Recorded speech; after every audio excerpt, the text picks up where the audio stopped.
So this is a little bit more of a wild area, I suppose. This is the edge of the horse pasture, and this is a bunch of, there's a little bit of red phlox in there that look adorable.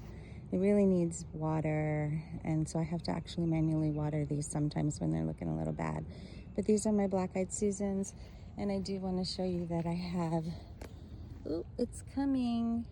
This is a summerific hibiscus, and I'll show you the brand. Holy Grail, summerific Holy Grail. And then this is the other area. See, the grass is not growing back yet, but this is mostly weeds. I have to figure out a plan for here. But this looks really beautiful. I really wanted some structure, some evergreens, so I have two on both sides of this trellis. These are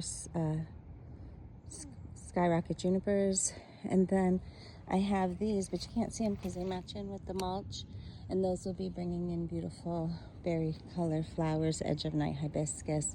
I have some roses on the Mrs. B.R. cants. I'll show you this one I cut down severely, and this is the one, like you can see here, all of these beautiful roses. And then I have skyrocket junipers in the middle of both of these too, so there would be 3 on each side.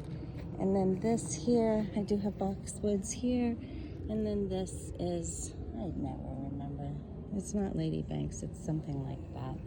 Anyway, you can see there's a lot more orange in the garden this year, and yellow, which I'm not a fan, but I do love the pop of color.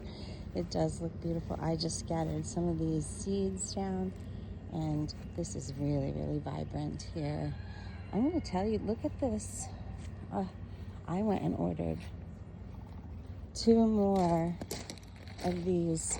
I have to put it up on a trellis. Look how great this is doing. So for Florida, zone 9B, it really wants to grow. And these are lady gardeners, and they smell amazing. I love the color.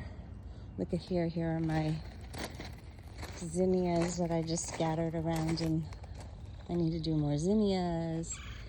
And then the more zinnias here.